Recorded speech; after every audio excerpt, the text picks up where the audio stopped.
আসসালামু আলাইকুম। কেমন আছেন সবাই? পড়াশোনার কি অবস্থা আপনাদের? আমি অনেক দিন পর ভিডিও করতে বসছি। কমেন্টে অনেকেই বিসিএস রিটেনের একটা বুক লিস্ট চাচ্ছিলেন। আমিও যেহেতু এখন এই রিটেনের বইপত্র নিয়ে ঘাটাঘাটি করছি, তো ভাবলাম ভিডিওটা আপনাদেরকে এখন দিয়ে দিই। তাহলে যারা 46-এর প্রিপারেশন নিচ্ছেন তাদের কিছুটা হলেও উপকার আসবে। সেজন্য আমার এখন এই ভিডিওটি করা। আমি আসলে আগেই চেষ্টা করছিলাম দেওয়ার জন্য, কিন্তু বিভিন্ন ঝামেলার কারণে আসলে এই ভিডিওটা দেওয়া হয়নি। প্রথমে আমি বাংলা সাবজেক্ট নিয়ে কথা বলবো। তো যারা প্রিলিতে অগ্রদূত প্রকাশনের বই পড়েছেন তারা চেষ্টা করবেন রিটেনে অগ্রদূতটা নেয়ার জন্য, কারণ প্রিলিতে আপনারা যখন সাহিত্য পাঠটা পড়েছেন দেখবেন যে সেখানে এমসিকিউর পাশাপাশি কিছু শর্ট কোশ্চেন থাকে যেগুলো আপনার রিটেন কিছুটা কাভার হয়। তো আপনি যখন ওই অগ্রদূত প্রিলির বইটা পড়েছেন তারপর যখন আপনি রিটেন সাহিত্য অংশটুকু পড়বেন তখন দেখবেন যে আপনার অনেকটা সহজ লাগছে, যেহেতু সাহিত্য পাঠটা নিয়ে আমরা অনেকটা প্যারা খাই রিটেনে।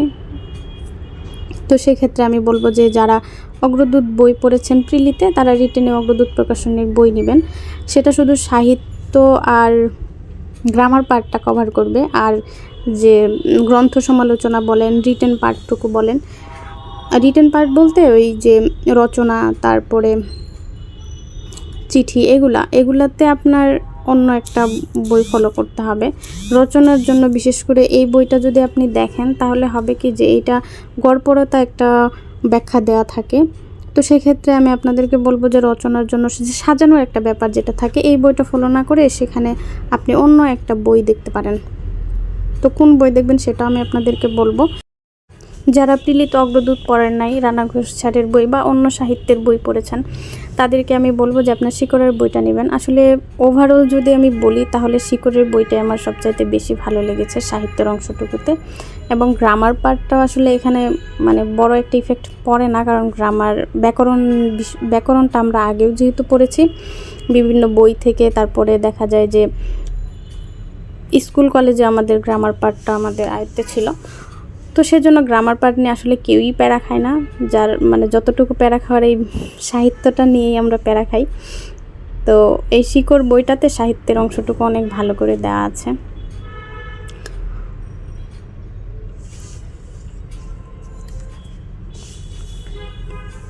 তো এই দুইটার বইয়ের মধ্যে আমি আপনাদেরকে বলবো যে যারা আসলে বই সাজানো গোছানো নিয়ে যাদের কোনো প্রবলেম থাকে না, যে আমাকে ওভারঅল একটা বইয়ের নাম বলেন যেটা কিনলে অনেক ভালো হবে, তো আমি আপনাদেরকে বলবো আপনারা শিকড়টা নেন।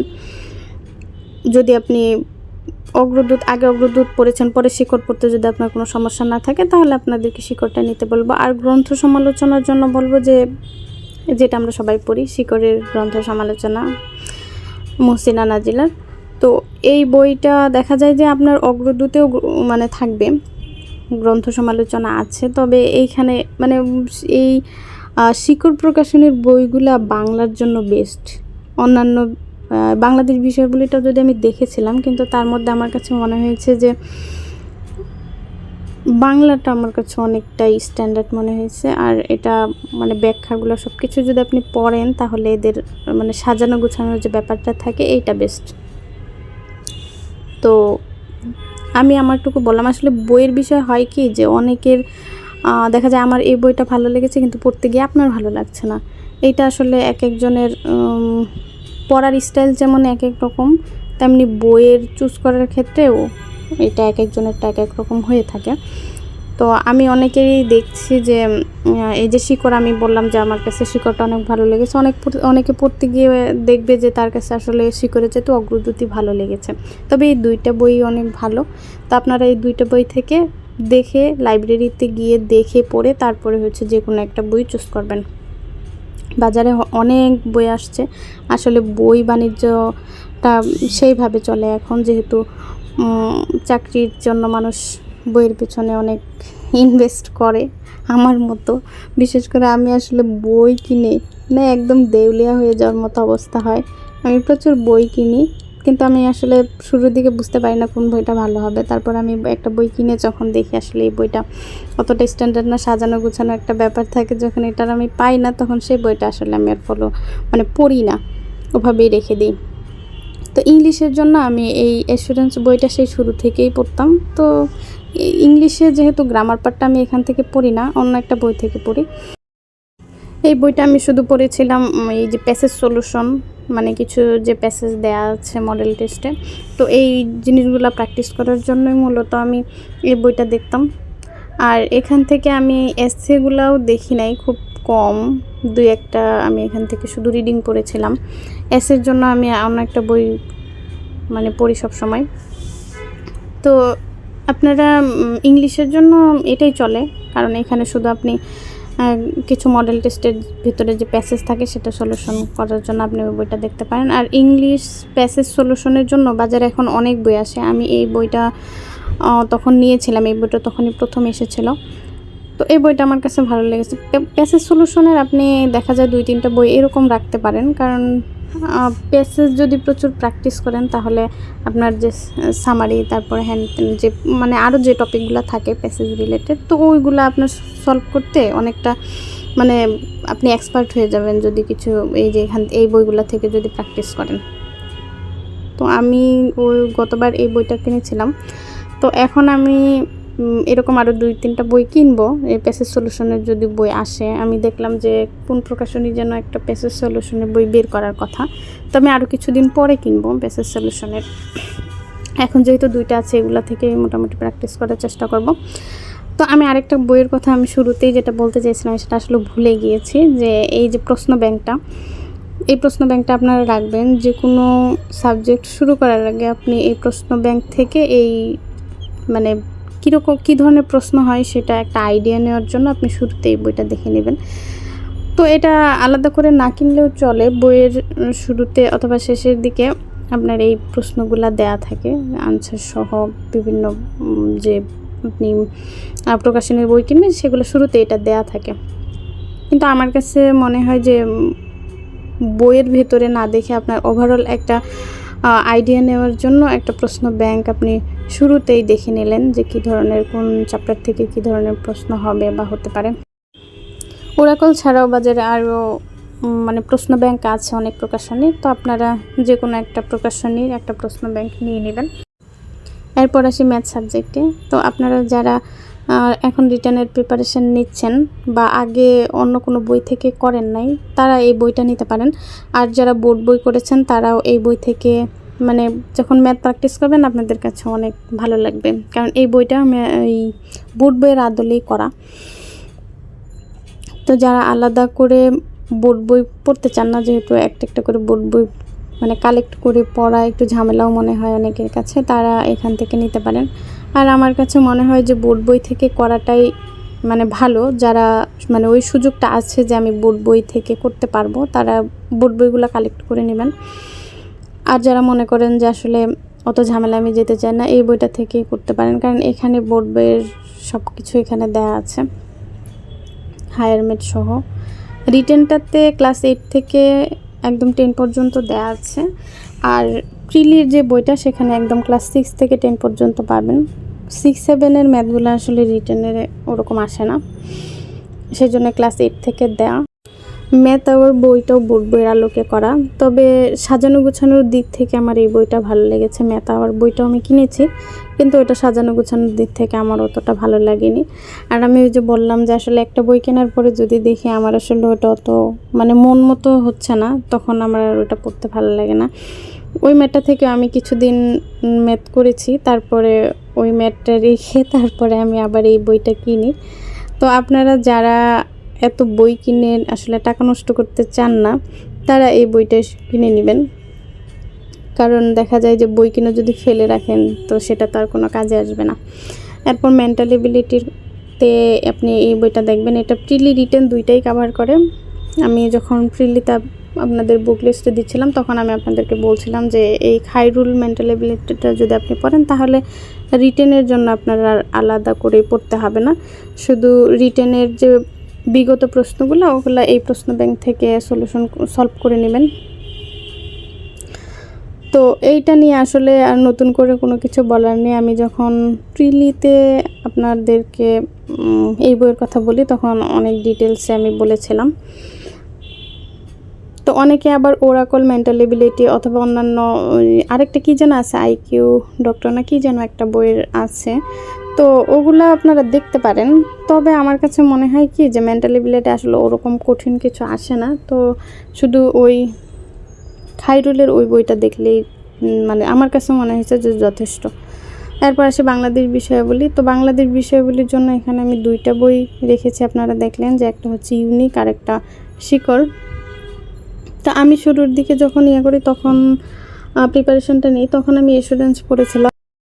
যেহেতু আমার সাধারণ জ্ঞানে একটু ভালোই প্রবলেম ছিল, তো আমি এসুরেন্সটা দিয়েই মোটামুটি কাভার দিয়েছিলাম। আর যেগুলো রিসেন্ট ইস্যু ছিল সেগুলো আমরা গ্রুপ করে নোট করেছিলাম। তো ইউনিক বইটা যারা একদম মানে অন্য রিটেনগুলোর জন্য পড়তে চান, যেমন 47 রিটেন দিবেন, 48 রিটেন দিবেন, তার একটা লং টার্ম একটা প্রিপারেশন যারা নিতে চান তারা ইউনিক একটা পড়বেন, কারণ ইউনিক বইটা অনেক ভালো।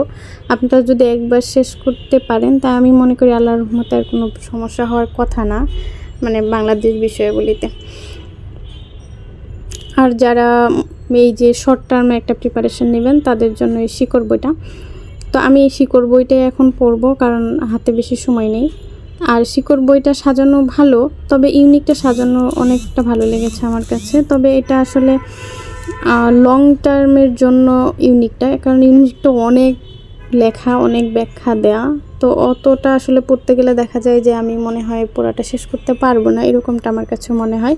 এছাড়া আরও রিটেন কিছু টপিক আছে যেগুলো নিজের নোট করতে হবে। তো সেক্ষেত্রে এখন যারা 46-এর প্রিপারেশন নিচ্ছেন তারা শিকড় বইটাই দেখেন আপাতত। শিকড় বইটা সাজানো অনেক ভালো।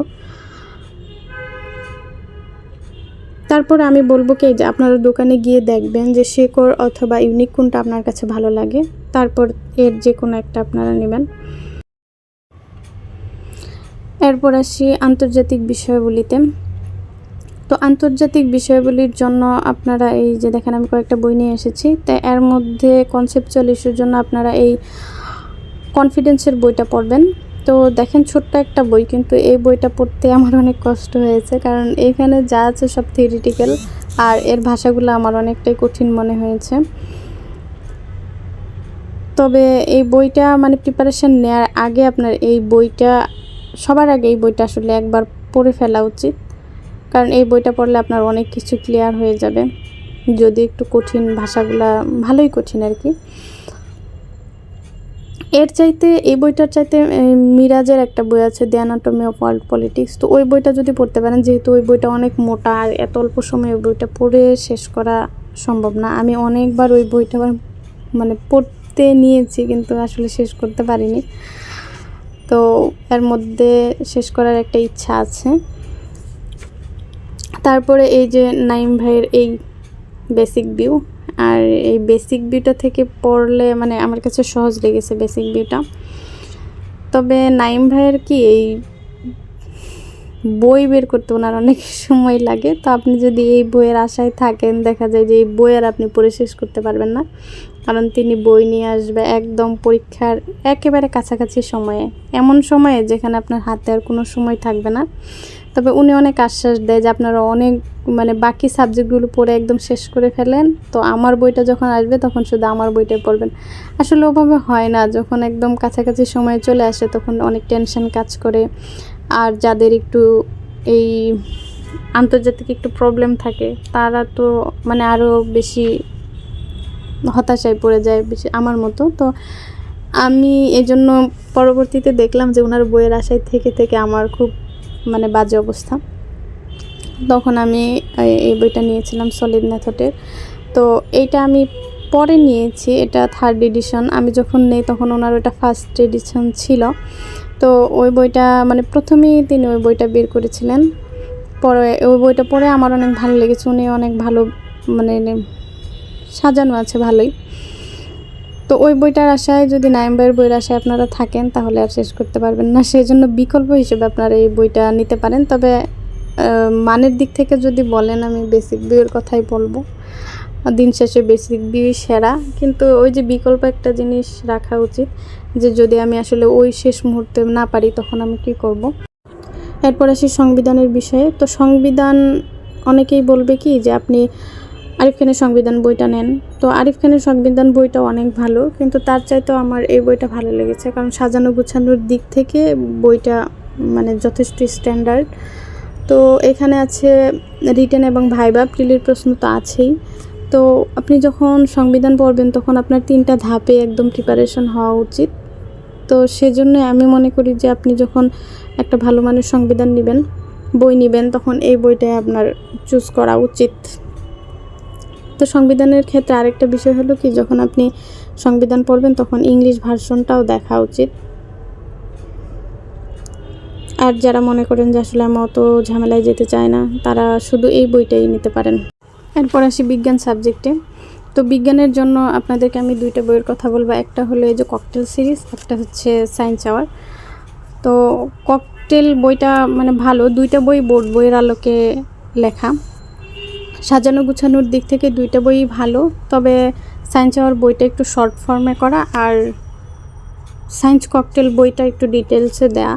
তো আপনি যদি লং টার্ম একটা প্রিপারেশন নিতে চান, তো আমি মনে করি যে সায়েন্স ককটেলটাই দেখা ভালো, যদি পর্যাপ্ত সময় থাকে হাতে। আর যেহেতু 46 রিটার্নের বেশি সময় নেই হাতে, তাই সায়েন্স আওয়ারটা পড়াটাই বেটার হবে। আর ককটেলটা পড়া শুরু করলে আমার মনে হয় না ককটেলটা মানে ভালো মতো শেষ করা যাবে। তবে 2টা বইয়ের যদি তুলনামূলক বলা হয় যে কোন বইটা ভালো হবে, তা আমি বলবো যে সেক্ষেত্রে সায়েন্স ককটেলটাই ভালো হবে, কারণ এখানে ভালো ব্যাখ্যা ভালো দেওয়া আছে। আরেকটা ব্যাপার হলো কি, যখন আপনার কোনো টপিকে প্রবলেম হবে, তখন ককটেল সিরিজের একটা সুবিধা, আপনি ওই টপিকটার বারকোড দেয়া থাকে, তো ওই বারকোডে আপনি সার্চ দিয়ে ইউটিউব থেকে ক্লাসগুলো দেখে নিতে পারেন। এটা একটা প্লাস পয়েন্ট, কারণ দেখা যায় অনেক টপিক থাকে যেগুলো আমরা শুধু পড়ে বোঝা আসলে সম্ভব হয় না, তখন আমাদের একটু ডিটেলসে দেখে নিতে হয়। তখন সেক্ষেত্রে এই ককটেল সিরিজের একটা প্লাস পয়েন্ট হলো আপনি ভিডিও দেখে নিতে পারবেন। আর সায়েন্স আওয়ারটা এই সময়ের প্রিপারেশনের জন্য সায়েন্স আওয়ার বইটা ভালো হবে। তো যারা মনে করেন যে অন্য বিসিএসসি রিটেনের জন্য পড়বেন, 47 বা তার অন্য যারা লং টার্মে প্রিপারেশন নিচ্ছেন, তারা সায়েন্স ককটেল বইটা দেখবেন। আর যারা 46তম রিটেন এখন দিবেন, তারা সায়েন্স আওয়ার বইটা দেখবেন, কারণ সায়েন্স আওয়ার বইটা স্বল্প সময়ে শেষ করা যাবে, কিন্তু এই সায়েন্স ককটেল বইটা আসলে শেষ করা সম্ভব হবে না। তো 2টা বই মানের দিক থেকে ভালো, আর 2টা বই বোর্ড বইয়ের আলোকে করা। এই হলো সায়েন্সের প্রিপারেশন।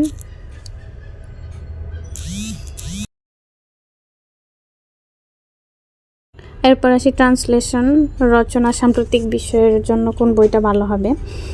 তো সাম্প্রতিকের জন্য আপনারা নর্মালি পেপার থেকেই রেগুলার নোট করার চেষ্টা করবেন। তারপরে প্রত্যেক মাসে সম্পাদকীয় সমাচারটা বের হয়, মোহিত সম্পাদকীয়। তো এখান থেকে আমি আপনাদেরকে দেখিয়েছিলাম যে কীভাবে পড়তে হয়। তো এখান থেকে আপনারা এই সাম্প্রতিকটা কভার করবেন প্রত্যেক মাসে। আর ডেইলি যেটা হয়, পেপার থেকে কিছু কিছু নোট করে রাখতে পারেন, অনলাইন পেপার থেকে, অথবা যদি সুযোগ থাকে হার্ড কপি থেকে। আর এই ট্রান্সলেশনের প্র্যাকটিসের জন্য ব্রিটিশ বাংলা বইটা ফলো করতে পারেন, কারণ এই বইটা আমি যখন শুরুর দিকে ট্রান্সলেশনের জন্য রুলস পড়তাম, তখন এই বইটা থেকে আমি রুলসগুলো পড়েছিলাম, মানে অনেক ভালো একটা বই। তারপরে রিসেন্ট টপিকও থাকে কিছু কিছু। আর ট্রান্সলেশন প্র্যাকটিসের জন্য আপনারা সম্পাদকীয় থেকেও করতে পারেন, কারণ শেষের দিকে রিসেন্ট ইস্যু থেকে আপনি ওই ট্রান্সলেশনটা করতে পারবেন যদি সম্পাদকীয়টা ফলো করেন। তারপর আসি রচনার জন্য আপনারা কোন বইটা দেখবেন। রচনার বিষয়টা হয় কি, সাম্প্রতিক যে বিষয়াবলীগুলো থাকে বাংলাদেশ আর আন্তর্জাতিক, ওইটা কভার করলেও রচনার অনেকটা কভার হয়ে যায়, কারণ রচনাও সাম্প্রতিক থেকেই থাকে বেশিরভাগ। তো এই ইউনিকের বইটাতে অনেক ভালো করে গুছানো আছে সাম্প্রতিকের বিষয়গুলো। আর যদি আপনি পেপার থেকে নোট করে থাকেন আর এই ইউনিকের বইটা সাথে কম্বাইন্ড করে পড়তে পারেন, তাহলে অনেক বেস্ট হয়। তো আমি যখন প্রথমবার রিটেন দিই, তখন আমাদের একটা গ্রুপ ছিল। তো আমরা এক একজন এক একটা টপিক নিয়ে গুগল ঘেটে, বিভিন্ন কলাম টলাম ঘেটে আমরা নিজেদের মতো করে নোট করে নিয়েছিলাম। আপনাদের যদি সুযোগ থাকে তাহলে আপনারা সেভাবে করতে পারেন। এই ছিল আমার আজকের ভিডিও। এখানে আমি দেখিয়েছি আসলে কোন কোন বইগুলো ভালো। আসলে ভালোর তো কোনো শেষ নেই, বাজারে অনেক বই আসে, তার মধ্যে আপনি কোনটা সিলেক্ট করবেন তার একটা আইডিয়া যদি থাকে তাহলে কিছুটা হেল্প হয়। যেহেতু আমি এর ভুক্তভোগী, কারণ আমি শুরুর দিকে অনেক হাবিজাবি বই কিনেছি, পরবর্তীতে দেখা যায় আসলে ওই বইটা অতটা ইফেক্টিভ ছিল না। এক একজনের পড়ার স্টাইল যেহেতু আলাদা, তেমনি বই সিলেক্ট করার ব্যাপারও আলাদা। তাই আপনারা লাইব্রেরিতে গিয়ে দেখে শুনে তারপর বই কিনবেন। আজকে এ পর্যন্তই, দেখা হবে নেক্সট কোনো ভিডিওতে। আল্লাহ হাফেজ।